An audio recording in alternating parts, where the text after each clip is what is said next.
Good morning, everyone. Clara says good morning as well. Today is Wednesday, April 8th. All right, so I'm actually going to jump right in because we are going to make a spool holder today. A couple days ago, I had a request for one. So hopefully this is the type that they were thinking about. It's a real easy one to do. I figured it was most likely to have the types of things around that you would want. And we could get it done in a day. Okay? All right, so let's take a look. I do want to do this differently here. All right. So here are, hey you. Yeah? Okay, let's see if I can do this around Miss Clara. All right, here are some original spool holders in the style that we're going to make today. Okay, so we have some circles and some ovals. And this is definitely a fanciful utility style project. So we've got a set of pasteboard on the top, covered in silk, and a set of pasteboard on the bottom, covered in silk. In between are the spools, and those are held in place by ribbon. Now I did do some of these. Okay, you're gonna have to get down if you're gonna be playing. Come on, thank you. I need those tools. I did make a couple of these a few years ago, but for the life of me, I cannot remember if I kept them, if I gave them away, if I sold them, what I did. All right, but that's the style we'll do today. Now, I'm gonna show you how to do the circle. On the website, there's gonna be several templates, okay? I'm gonna have the circle. That'll take 4 spools. A long, narrow oval that'll take 3. A wider oval for 4. And I even came up with one for 5, which is pentagon shaped. Okay? Now to go with this, you're going to need to make sure you have matching size spools, all right? So they need to be the same height.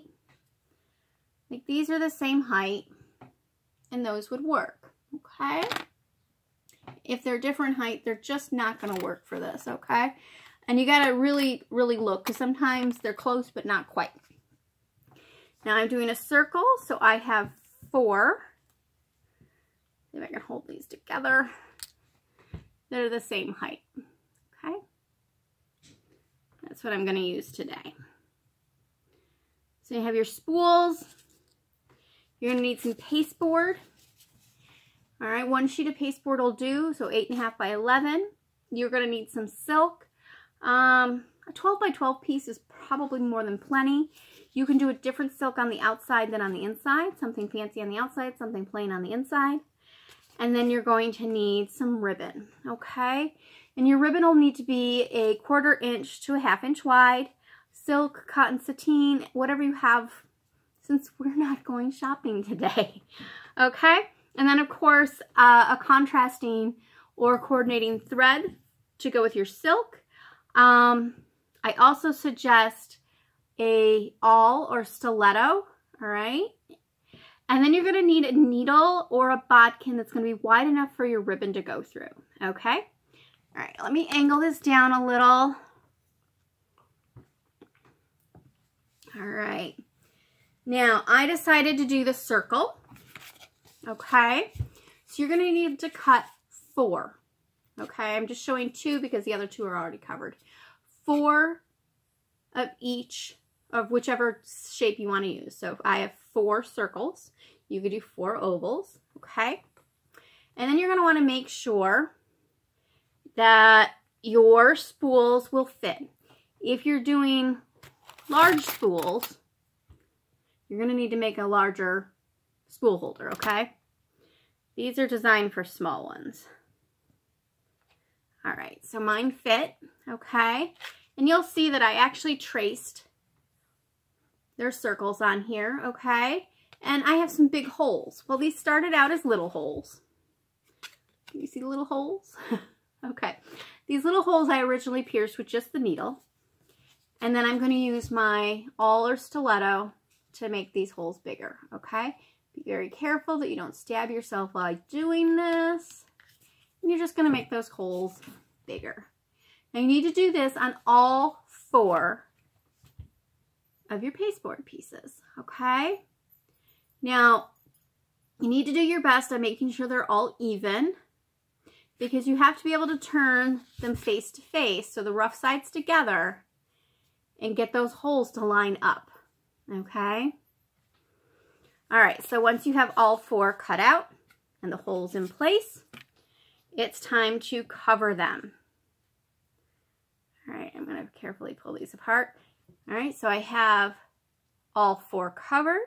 All right, and you're probably wondering, why does she have those stuck together? Well, I stuck them together to make sure I lined up my holes, okay? So let me pull these out of here. This is why on the materials list I have pins, okay? All right, so what I do is I line up the first hole, make sure it fits, and then I check my other holes and make sure they fit, okay? Now, if you have your copy of Fanciful Utility laying around, just pick out your favorite technique for covering your silk, your pasteboard over your silk, sorry.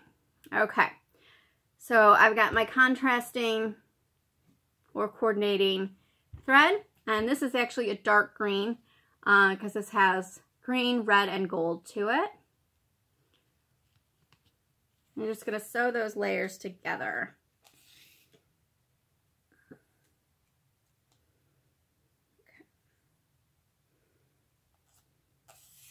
It's going to be one of those times where we see just how quickly or slowly I do this, because I don't really have an idea.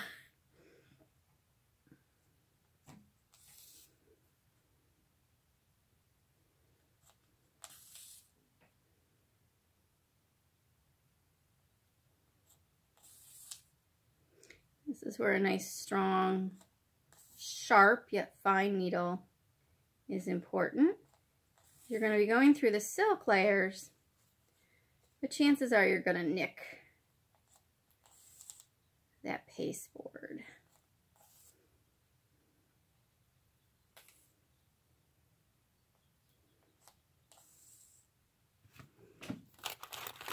And, yeah. Alright, so here is some wax because I am snarling up a little bit. This wax was so pretty when I first got it. Not that it's not pretty now, it's just it's dried out a bit. I am noticing how dry my wax gets in different apartments. My first 2 apartments, the one that I had with my brother and then mine, it wasn't a problem. If anything, there was more humidity. I can tell you it was better for a few things. Sewing wax, my sinuses, and wood. This apartment, and then Dan's and mine, both have been dry. This table here, which is the one that came from New Mexico. I joke that it's the oldest antique I found. Thing was so dry in New Mexico. You could find screws and nails and things that have been added over about 200 years. Not quite 200 years, about 180 years. And we got it to the apartment in Caledonia, and it did absorb a lot of moisture, but it was still incredibly dry. The poor thing is so wobbly. I actually have a strap around it here, trying to help it. Of course, you can't see that because it's under the, tablecloth and the drop leaf.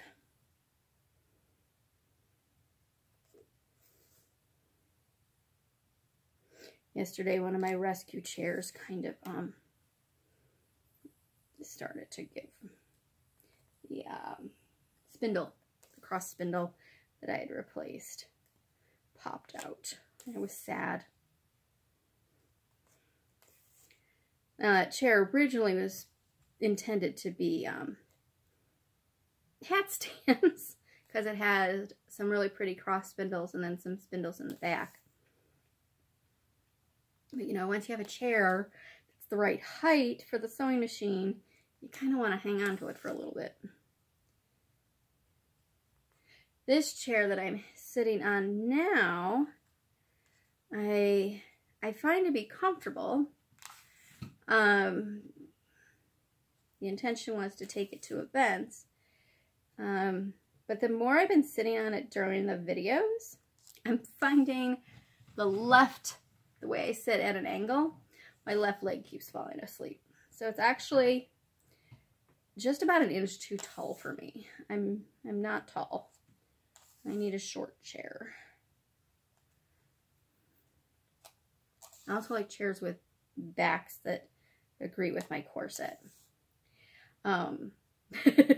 There's a chair at the museum in Foster that is the perfect height for me. It's short, but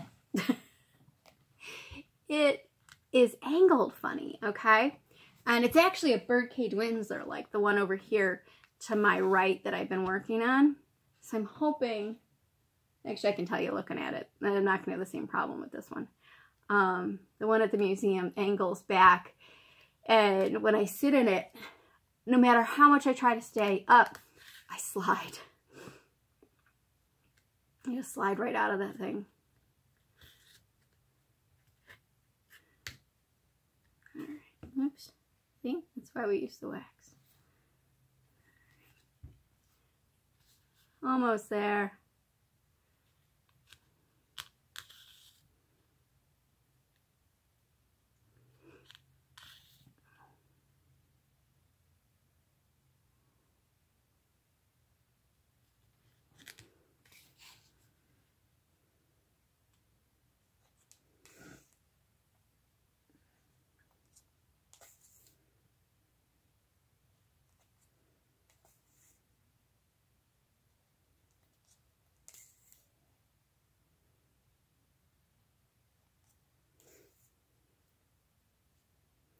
Now this afternoon, I'm going to be watching a program by, I believe, the New York State Museum.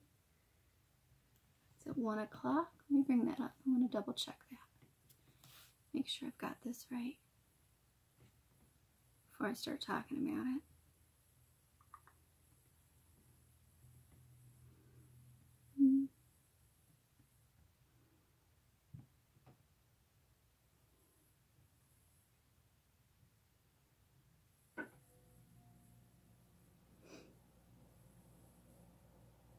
Okay, it's by the New York Historical Society. Sorry about that. Yeah, that's why I wanted to double check. And it's actually a program meant for visitors and kids, but I wanted to get an opportunity to see what different places are doing. So they are doing, they're calling it Living History at Home. Meet the She Merchants. So of course that caught my attention. Women who are business owners are one of my little pet subjects. So I want to see how they put that together. Okay, I have a slight oops here because I was not paying attention.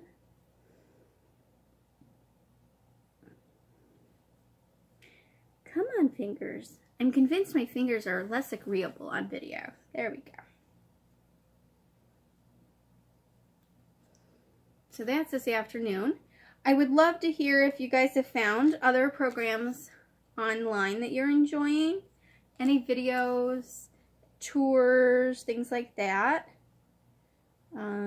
Any recommendations that you might have. Just add them in the comments below on one of the blogs. That would be great.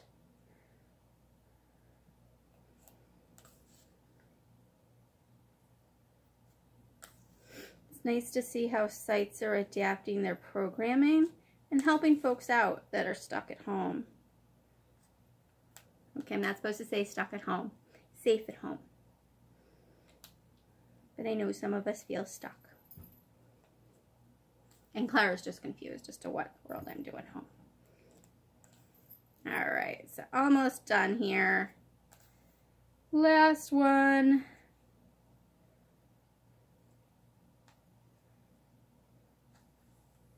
Okay. So that's it for the thread. So now these will be my outsides, these will be my insides, and this is where your stiletto or awl is going to come in handy. Now you can kind of hopefully see where your holes are in the pasteboard, so you're just going to open those up a little more. All right, and do this gently because you don't want to actually tear your fabric, you just want to push it apart. Now, I have to be careful because this particular stiletto, I don't know if you can see where we are, there we are, has a little bit of a bench end. Yeah. And I like to wiggle mine back and forth as I do this. If you have a really narrow soft ribbon, you might be able to get away without doing this, but I just find it helps.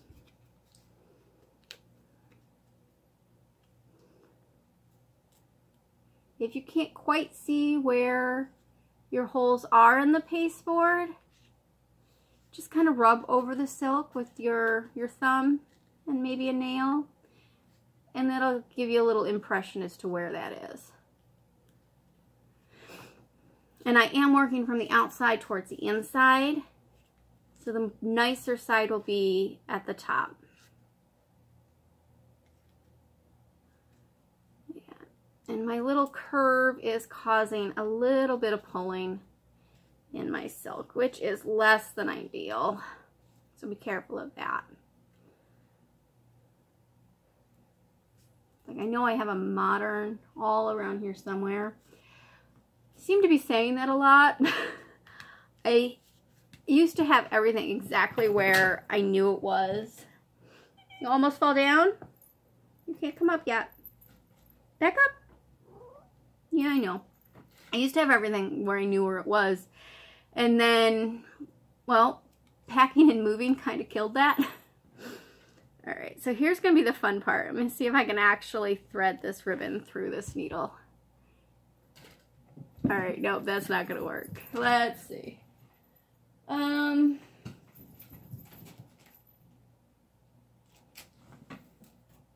think I saw a good sized bodkin over here.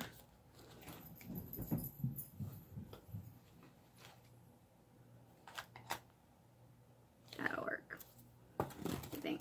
Alright, so this bodkin has, oh come on, where's the camera end? Little knob at the end there, so that's why having the stiletto will be helpful. But this ribbon will pop right through. Alright, so at this point you're going to turn one, use of the basket, one upside down so the inside's facing up, and then we're going to line up our spools. Now for this one, I think I want to make sure my nearly identical ones are opposite each other.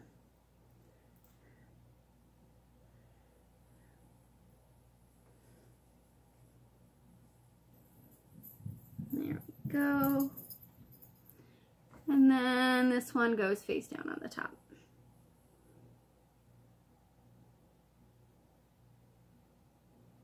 Okay. So I'm going to put my bodkin through the top, through the spool. You know what? I'm going to have to take these off. Alright, through the spool.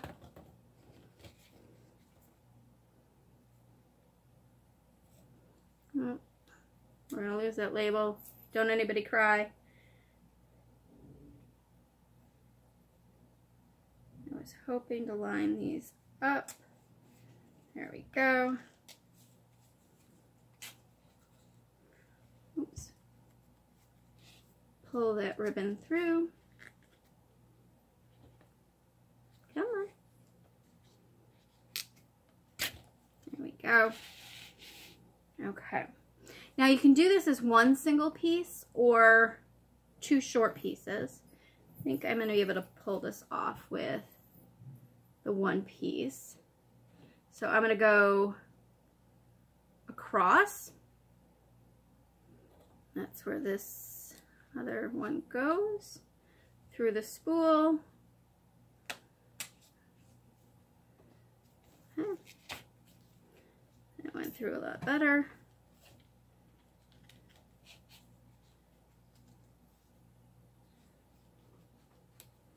All right, I know some folks this is going to bother, but I'm kind of destroying the paper labels. I'm sorry. Okay, so that's across the bottom, which is actually going to be the top now that I'm thinking that through. So across the top. All right, and then on the bottom, I'm going to go over to the side here, grab another spool.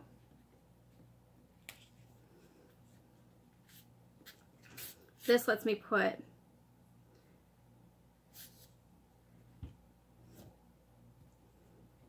ribbon in the top. And I just took the bodkin out because I'm realizing I'm going to lace this from the other side. So I'll leave myself enough of the ribbon there. Okay.